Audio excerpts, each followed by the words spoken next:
Welcome to coding for dev. तो हमारी react की सीरीज हम कंटिन्यू कर रहे हैं। तो आज का हमारा टॉपिक है प्रोप्स। तो इसमें इस पूरे वीडियो में बताएंगे प्रोप्स क्या होते हैं, वो प्रोप ड्रिलिंग क्या होती है। तो जो प्रोप्स होते हैं वो शॉर्ट फॉर्म होता है इसका प्रॉपर्टीज।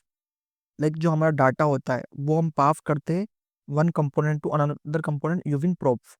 और हमारा जो डाटा है वो हम प्रोप्स के द्वारा पेरेंट टू चाइल्ड कंपोनेंट को पास करते हैं। तो इसमें क्या रहता है, हमारा प्रोप्स केवल रीड ओनली के लिए, हम इसमें एडिट नहीं कर सकते। जैसे हमारा जो डाटा पास होगा वो पास होने के बाद हम उसको चेंज नहीं कर सकते, क्या हम डाटा को एक्सेस कर सकते हैं। ओके।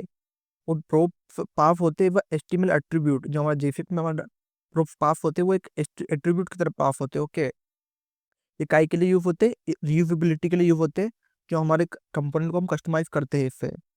तो अगर आपको मैं इसका सिंटेक्स बताऊं तो ये हमारा ग्रीटिंग एक पेरेंट कंपोनेंट है। ओके। हमारा एप एक पेरेंट कंपोनेंट है, तो इसमें हमने प्रोप्स पास करा। ओके। तो हमने ग्रीटिंग को के कंपोनेंट को हमने इंपोर्ट करा और इसमें हमने प्रोप्स किया पास करा अभी। फिर हमने हमारे जो चाइल्ड कंपोनेंट है हमने उसको प्रोप्स को एक्सेस कैसे करा, हमने जो उसके पैरामीटर में हमने प्रोप्स लिखा और उसको हमने यहाँ पे एक्सेस कर दिया प्रोप्स डॉट नेम को। ओके। तो वो हमारा हमने क्या, हमारा डाटा पेरेंट कंपोनेंट से चाइल्ड कंपोनेंट से एक्सेस कर लिया। तो हमारे रिएक्ट में क्या होता है, बहुत ज़्यादा स्टेट्स होते हैं हमारी वेबसाइट पे, बहुत ज़्यादा डिफरेंट कंपोनेंट्स होते हैं। तो हम जैसे बैकएंड से एक बार डाटा लेके आएंगे तो हम सब कंपोनेंट्स में नहीं दे सकते। इसके लिए हम जो डाटा एक कंपोनेंट से दूसरे कंपोनेंट में पास करने के लिए क्या का यूज़ करते हैं, प्रोप्स का यूज़ करते हैं।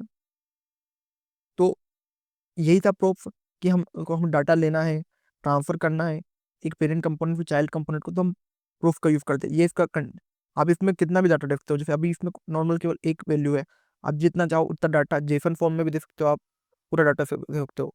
तो आपको एक्सेस करना है तो डायरेक्ट प्रोप्स का यूज़ कर सकते हो और प्रोप्स डॉट नेम्स करके उसको एक्सेस कर सकते हो। आप इसमें स्प्लिट ऑपरेटर का भी यूज़ कर सकते हो, डायरेक्ट आप डिस्ट्रक्चर करके इसको भी यूज़ कर सकते हो। और एक और इसमें कॉन्सेप्ट होता है प्रोप डीलिंग। प्रोप डीलिंग क्या होता है, ये सिचुएशन जब होती है जब हमें टॉप लेवल कंपोनेंट को डीपली नेस्टेड चाइल्ड कंपोनेंट तक डाटा पहुंचाना होता है। जैसे अगर किसी कंपोनेंट के अंदर कंपोनेंट है, उसके अंदर कंपोनेंट, तो हमें जो डाटा पास करना है तो उस प्रोसेस को बोलते हैं प्रोप डीलिंग, कि हम डाटा एक कंपोनेंट से दूसरे कंपोनेंट में, दूसरे कंपोनेंट से हमने तीसरे कंपोनेंट में डाटा को पास करा, तो इस प्रोसेस को बोलते हैं प्रोप डीलिंग। तो हम जैसे मान लो हमारा सबसे बड़ा एक चिल्ड्रन कंपोनेंट है, पेरेंट कंपोनेंट है एप। एप से हमने क्या पास करे, नेम नाम से यूजर एक ऑब्जेक्ट पास करा, ऑब्जेक्ट का नाम क्या है, यूजर। उसमें हमने नेम क्या दिया अभी और रोल दिया डेवलपर।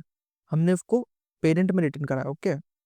यूजर को फिर हमारे जो पेरेंट कंपोनेंट है, जो जो एप का चाइल्ड कंपोनेंट है, इसमें हमने क्या डिस्ट्रक्चर कर दिया यूजर को। डिस्ट्रक्चर कर देते तो हमारे को प्रूफ लिखने की जरूरत नहीं पड़ती। ओके। फिर हमने डायरेक्ट यहाँ पे यूजर एक्सेस कर लिया और उसको हमने पास का करा चाइल्ड में। ओके। और चाइल्ड में भी हमने उसको डिस्ट्रक्चर करके एक्सेस कर लिया, फिर हमने उसको पास का करा हमारे ग्रैंड चाइल्ड को। तो इस पूरी प्रोसेस को बोलते हैं प्रोप डीलिंग, कि हमारे को जो लास्ट एलिमेंट के पास हमारा डाटा चाहिए था, बाकी इसमें कोई यूज केस नहीं था, तो हमने जो पेरेंट कंपोनेंट से हमारे ग्रैंड चाइल्ड तक डाटा को प्रोप ड्रिल कर करके पास करा है, तो इस प्रोसेस को बोलते हैं प्रोप डीलिंग। और your is only needed in grand child, हमें ग्रैंड चाइल्ड को यूवर की जरूरत थी, तो हमको इतनी पूरी प्रोसेस कंप्लीट करनी पड़ी। तो यही प्रोप डीलिंग की मतलब वो है कि हमारे को एक ट्री जैसा स्ट्रक्चर बनाना पड़ रहा है, अननेसेसरी रेंडर होंगे कंपोनेंट्स के अंदर। तो ये कोड क्या थोड़ा रीयूजेबल है। प्रोप्स आप कब यूज करो, जब आपको एक कंपोनेंट से केवल नॉर्मल एक दूसरे कंपोनेंट में डाटा पास करना हो। देखिए जब आपको दो से तीन से ज्यादा कंपोनेंट में आपको डाटा पास करना हो, तो वहाँ क्या हमारा रिडेंडर ज्यादा होते हैं। तो वो एक उसका सोल्यूशन क्या है, कि हम कंटेक्स्ट एपीआई बना सकते हैं स्मॉल एप्स के लिए। अगर एडवांस ऐप है, स्टेट मैनेजमेंट का मेन कॉन्सेप्ट आ गया यहाँ पे। अगर हमारे को हमारी एप्स अगर छोटी वाली है तो हम जो बना सकते हैं कंटेक्स्ट एपीआई। कंटेक्स्ट एपीआई क्या है वो मैं आपको डिटेल में बताऊंगा, लेकिन अभी आपको आइडिया दे देता हूँ कि आप आपका जो जितना भी डाटा है आप एक कंटेक्स्ट में रख लो, और उसको आप कंटेक्स्ट को आप कहीं भी किसी भी कंपोनेंट में यूज कर सकते हो उस डाटा को। इस प्रोसेस को बोलते हैं कंटेक्स्ट एपीआई। तो यही आपको जब ये कंटेक्स्ट एपीआई हम रिएक्ट में ले सकते हैं, लेकिन यही आपको जब एडवांस लेवल पे करनी हो तो हम फिर एक स्टेट मैनेजमेंट लाइब्रेरी का यूज करते हैं, फिर रिडक्स, जस्टिन, जोटाई, तो इन सारी लाइब्रेरी का यूज करते हैं। ये हम लार्ज स्टेट मैनेजमेंट वाली एप्स में यूज करते हैं, और स्मॉल एप्स में हम क्या क्या यूज करते हैं, कंटेक्स्ट एपीआई का। और फिर हम खुद की कस्टम हुक भी बना सकते हैं इसमें, जैसे हमारे हुक्स मैंने आपको बताई थी, तो इसमें हम कस्टम हुक भी बना सकते हैं खुद की, जो हमारे को चाहिए। तुम कस्टम हुक भी बना सकते हैं प्रॉब्लम को अवॉइड करने के लिए। ओके। तो यही वीडियो था, इस वीडियो में मैंने आपको बताया कि प्रोब क्या होता है, कि हम एक डाटा पास करने के लिए प्रोब का यूज़ करते हैं, और प्रोब ड्रिलिंग क्या होती है, प्रोब ड्रिलिंग क्यों नहीं करनी चाहिए, और उसके क्या क्या सोल्यूशन है। तो हम स्टेट मैनेजमेंट का यूज़ करते हैं। तो स्टेट मैनेजमेंट अब मैं आपको डिटेल में आगे आने वाले वीडियो में बताऊंगा, लेकिन अभी आपको प्रोब्स तो क्लियर हो गया होगा।